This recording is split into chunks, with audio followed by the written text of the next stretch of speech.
This is a story of acceptance, sportsmanship, and triumph. Judge Memorial girls basketball player Catherine Hunt has Prader-Willi syndrome, a rare genetic disorder that causes mental disabilities. But Catherine hasn't let it slow her down one bit, and last week had the night of her life.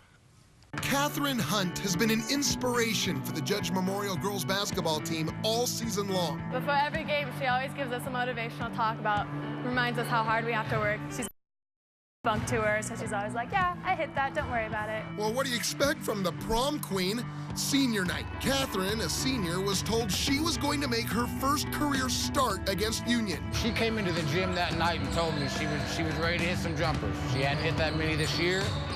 She planned on hitting multiple that night. I just came right out and just made my last home game the best. Before the game, both coaches agreed Catherine would be allowed to make the first basket of the game. She did, a three-pointer. Everyone was ecstatic. We were all standing and cheering, and whenever Catherine goes in, it's just a huge euphoria. Then in the final minutes, euphoria turned into pandemonium, with the Union players showing incredible sportsmanship, allowing Catherine to shoot. She made not one, not two, not three, but 4 3-pointers in a row. The place went wild. I mean, if you can see the stands here, our boys that weren't playing, that had come in from practice, are chest bumping each other. Our girls, I had to try and keep them off the floor. Their players were cheering. It was just crazy that it was going so wild. Did you think you could make a crowd get that loud? No. It was a night nobody there will ever forget. It made me so happy. I wanted to cry.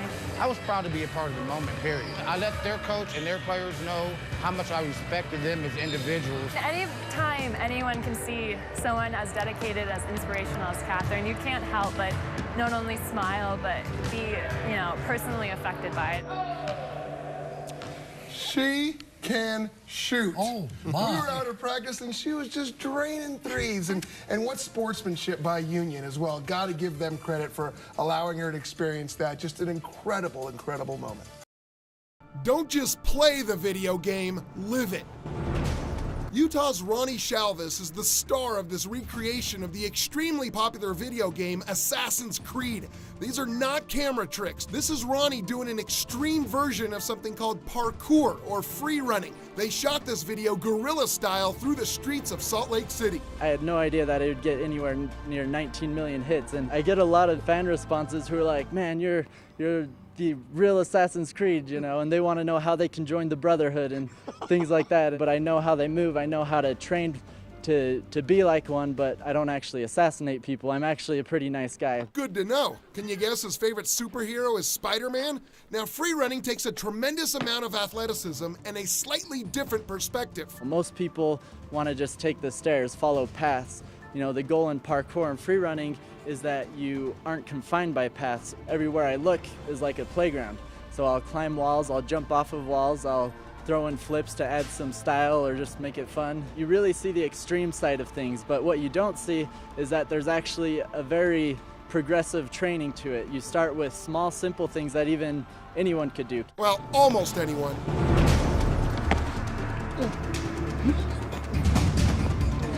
Yeah! If done right, Shalva says free running is safe, and he looks at himself as an inspiration for kids. Kids are grown up just playing video games, and it's so much more fun to do the thing in real life than on a TV screen. So if you see a superhero-like man flying through the air in Salt Lake City, don't be alarmed. It's just Ronnie Shalvis, the real Assassin's Creed. In Salt Lake City, Dana Greene, ABC4 Sports. When he was 3, Randy Foy's father was killed in a motorcycle accident. At 6, his mother, who was caught up in drugs, was kidnapped and murdered. Abandoned, parentless, in the rough streets of Newark, New Jersey, Randy Foy, now living with his grandmother, was forced to grow up faster than any kid should. My grandmother was a recovering drug addict, but she was a strong lady. She did whatever she had to do to help us get by. It was tough, but at the same time, I don't complain about it because it made me who the person I am today. Instead of wallowing in self-pity and turning to a life in the streets, Randy Foye dedicated himself to school and basketball and was on a mission to prove all the doubters in the world wrong. Early on, when I had some setbacks, said, oh, he won't make it out of high school. I graduated high school. When I chose to go to Villanova, they said, oh, he won't make it more than a year. I got my degree there. Every boundary, every, uphill battle, I'm defeating them. Now, there were so many people that helped Randy reach his dreams, so when he made it big in the NBA, he decided he had to give something back and started the Randy Foye Foundation for disadvantaged kids. It could be white kids, black kids, Hispanic kids, don't matter. Just want to see them be successful. We make them sign a contract, and the contract is basically saying, that all of these great things that we want you to do and we want you to participate in and be a part of, you have to keep your grades right. Here's something else you should know about Randy Foye. He was born with a condition called situs inversus, where his internal organs are reversed, so his heart is actually on his right side. I figure if my heart is on the right side, it's in the right place. So if it was on the left, it probably would be in the wrong place, but since it's on the right, it's definitely in the right place. In a soccer stadium far, far away, actually Sandy, Utah, there was a soccer team that held a promotion for the greatest science fiction movie of all time. That team was Real Salt Lake, and that movie was Space Jam. No, I mean Star Wars, on May 4th. May the 4th be with you. I actually was a huge Star Wars fan growing up. What was your favorite Star Wars movie? You know what? Probably Return of the Jedi. It'd probably have to be Empire. The original? Favorite characters? I've got to go with Solo. I mean, everyone's got a little space pirate in him. Great kid, don't get cocky. RSL released a picture of the coaching staff dressed up as characters, including Jason Christ as Luke Skywalker and Jeff Cassar as Chewbacca. Can you give us a Chewbacca? Then, of course, there's the obvious Garth Lagerwey, Darth Vader comparison. It's come up with 12 times this week, every day. That is evil. That is evil. And yes, you can use the Force in soccer. I do try to channel the Force now and again, just to feel it, when we're down a goal, we really need something, you just need to bring out the Force. Now, the actual Real Salt Lake press release says fans will not be allowed to bring weapons of any kind into Rio Tinto Stadium for the game. That means no lightsabers, blasters, or any other Star Wars-related weapons. Well, I'm not in the game. Sebastian Velasquez, I am your father.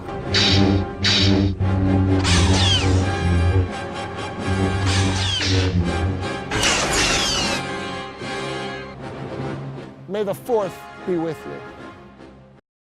U.S. figure skater Brianna Hatch was driving home on I-15 last month when a car swerved into her lane. She hit the barrier and flipped over multiple times. I hit the barrier at full speed, and then my car continued to roll and rotate a couple times and skidded across upside down, and that's where the car stopped, and then the engine began to catch fire and there was smoke in the car.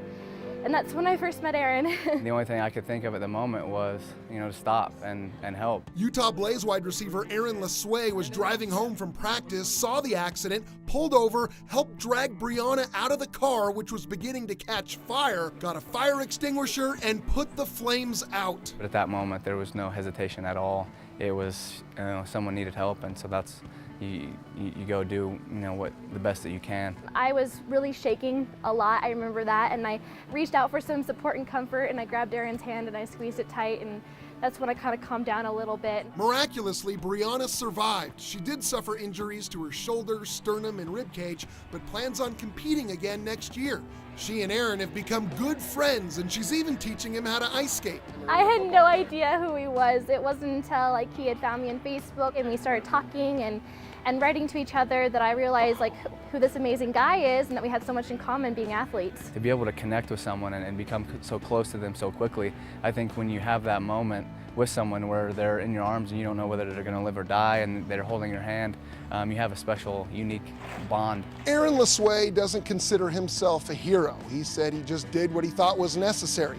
But while his actions may have saved Brianna's life, he says he's learned more from her. I felt like she was just as much of an angel to me that she felt we were to her, because oftentimes you get caught up in life just going throughout the day-to-day routine and forget how special and fragile life is. I am so lucky that I was able to walk away from the accident as I did, and that I get to have so many more days ahead of me, and I hope that, you know, I can be like him someday to somebody else that needs me. Dana Greene, ABC4 Utah Sports. Michael Hubbs has been deaf since birth. He has 80% hearing loss. But in the solitary sport of speed skating, Hubbs hasn't let that slow him down one bit. You should never let anyone take away your dream. If you have a dream, you should go for it. You have to keep fighting for your dream. It's never easy. It wasn't easy for Michael. After his father forced him to give up skating to attend a school for the deaf, Michael fell into the wrong crowd and got into trouble with drugs and the law. I was leading a troubled life, and I realized that it's not worth it. So after a 10-year break from speed skating, a friend inspired Hubbs to lace up the skates again and make a run at the Olympic team. How badly did Michael want to realize his dream? Well, 3 years ago, he sold everything he had, his car, his TV, his bed, bought a one-way ticket to Salt Lake City, and moved here to train full-time. That showed how much that I really wanted it. My favorite word is focus. I decided to come back. I wanted to finish my dream.